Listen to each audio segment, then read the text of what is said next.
मेरे लफ्जों में जिंदा रहने वाली, मैं तेरी खामोशियों से मर रहा हूँ।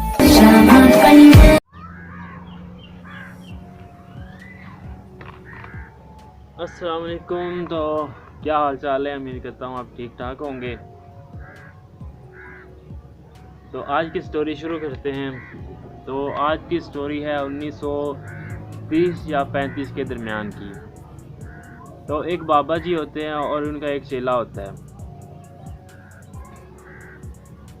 एक बाबा जी होते हैं और उनका एक चेला होता है।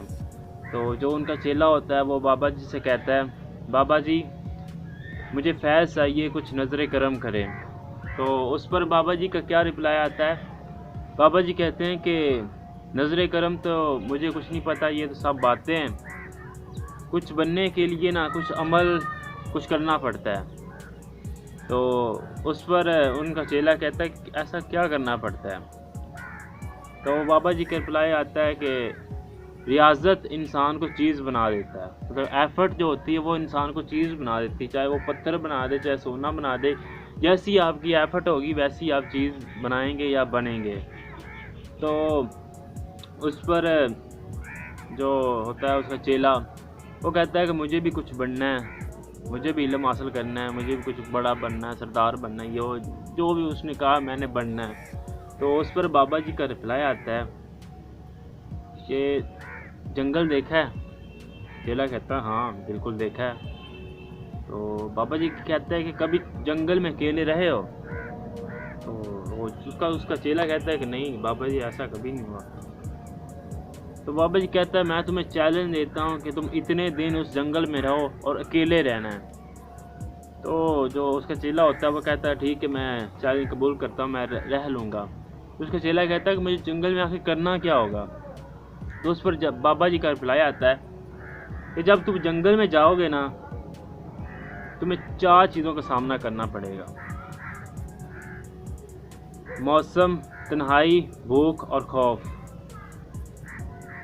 बाबा जी कहते हैं कि मौसम का तुम्हें सामना इस तरह करना पड़ेगा। तो बाबा जी कहते हैं तुम्हें मौसम का सामना इस तरह करना पड़ेगा कि गर्मी में शदीद गर्मी होगी और सर्दी में शदीद सर्दी।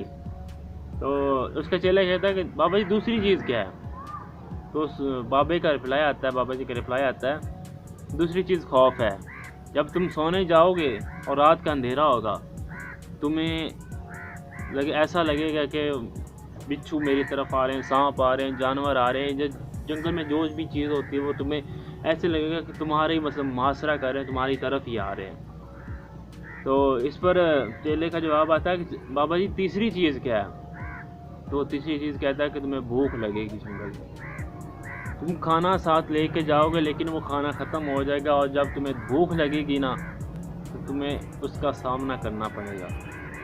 भूख इंसान की ऐसी चीज़ है कि वो कुछ भी बना सकती है, शैतान मतलब कुछ भी बना सकती है। अपने इंसान को ये पेट है ना, ये बनने के लिए इंसान कुछ भी कर सकता है। तो उसका चेला कहता है कि तीसरी चीज़ क्या है? तो बाबा जी कहते हैं कि तीसरी चीज़ खौफ है,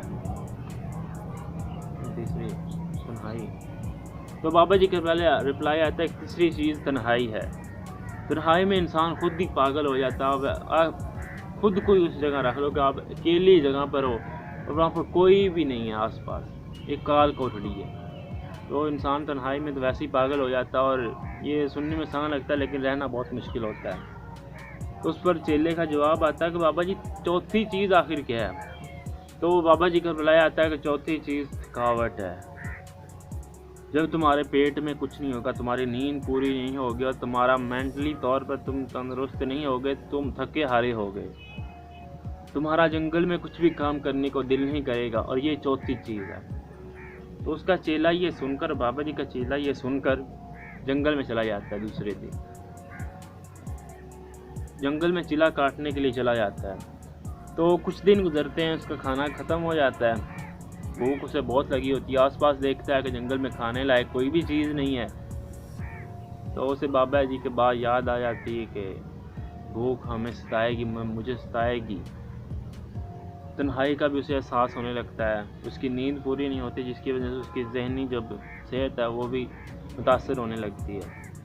वो थका हारा सा एक पगडंडी पर पहुंचता है और उस पगडंडी पर पहुंचकर उस बाबा जी की उसको बात याद आती है कि बाबा जी ने मुझे कहा था कि एक पगडंडी तुझे मिलेगी इस जंगल में और वो रास्ता एक कबीले की तरफ, एक गांव की तरफ जाता होगा।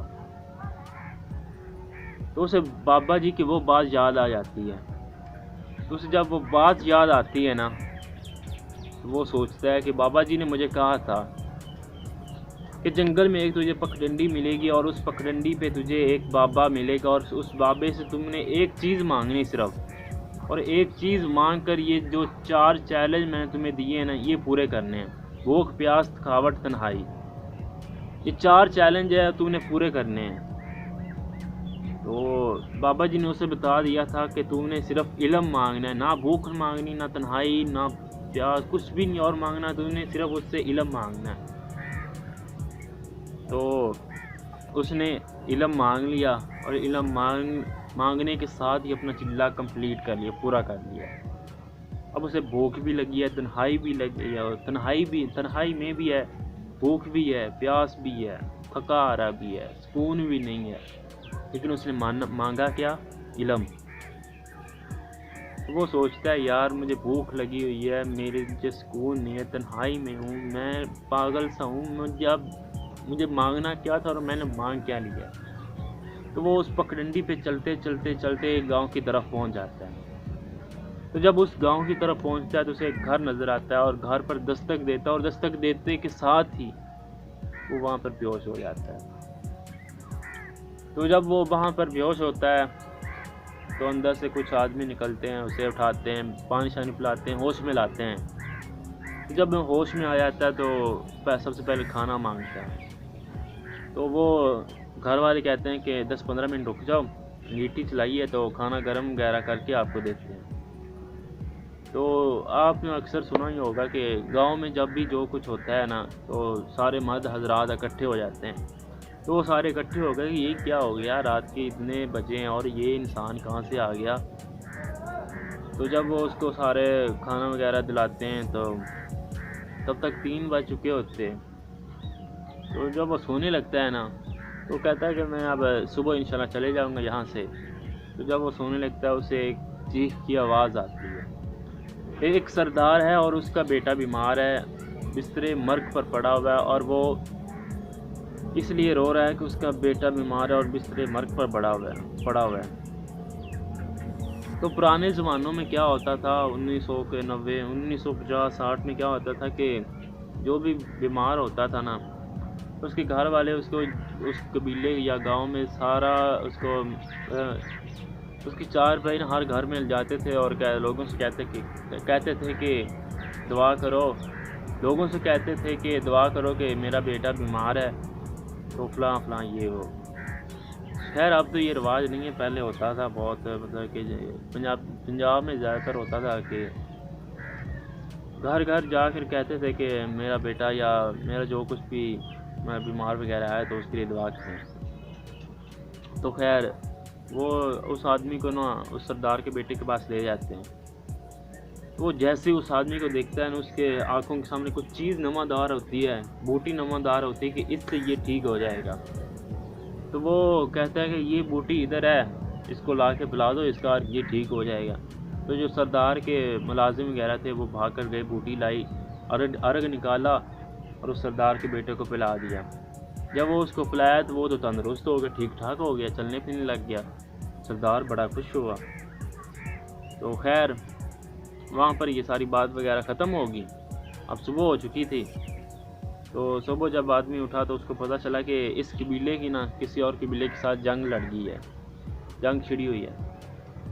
तो ये बात हो गई। तो उसके बाद वो आदमी सरदार के पास गया और उससे जंग का जायज़ा लिया। तो सरदार ने बताया कि हमारी फ़ौज है वो कमज़ोर पड़ रही है। तो इस पर उस आदमी ने कहा कि तुम ये तरकीब लगाओ और तुम जंग जीत जाओगे।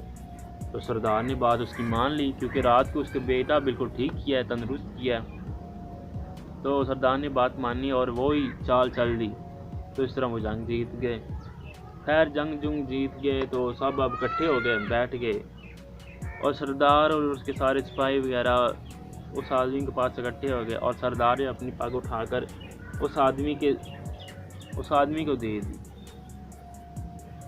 और देते हुए कहा कि असल इस पग के मालिक तो तुम हो, इलाज भी जानते हो, चालने चलना भी जानते हो, जंग जीतना भी जानते हो, सब कुछ तो तुम्हारे पास है, मेरे पास तो कुछ भी नहीं, और इस सरदारी के सरदार तुम हो। तो खैर वो उस कबीले का सरदार बन गया और उसको फैज़ भी मिला, और उसके बाबा जी की बात भी याद आ गई कि ज़ियारत इंसान को चीज़ बना देती है, तो इल्म इंसान को सरदार बना देता है। ठीक हो गया। तो हमें इस स्टोरी से यही सबक मिलता है कि इल्म इंसान को सरदार बना देता है। अगर उसके पास इल्म ना होता तो वो सरदार ना बनता। लेकिन हमें आजकल स्कूल्स, कॉलेजेस और यूनिवर्सिटी में कुछ अलग ही पढ़ाया जाता है कि डिग्री इंसान को सरदार बना देती है। ये गलत है। इल्म अगर इंसान के पास हो ना तो वो तभी सरदार बनता है, तभी कुछ चीज़ बनता है। अगर इल्म नहीं है तो इंसान कुछ भी नहीं। तो आज की स्टोरी से यही सबक मिलता है कि इल्म हासिल करो जितना भी है, बाकी फारिग रहने से तो हम कामयाब नहीं हो सकते। कुछ ना कुछ करो यार, कुछ ना पढ़ाई करो, पढ़ाई नहीं तो कुछ ना कुछ हुनर सीख लो कि आने वाली ज़िंदगी तुम्हारे लिए मुश्किल ना हो। एक हुनर हो ना तुम्हारे पास तो तुम कुछ भी कर सकते हो, कुछ भी कर सकते हो। तो खैर अल्लाह हाफिज़ जी। आज की स्टोरी थी, उम्मीद करता हूँ आपको पसंद आई होगी। सब्सक्राइब, लाइक, कमेंट जो कुछ करना यार कर दो। बाकी अल्लाह हाफिज़, खुश रहो और खुश रहने दो। Be kind to others. अल्लाह हाफिज़, बाय।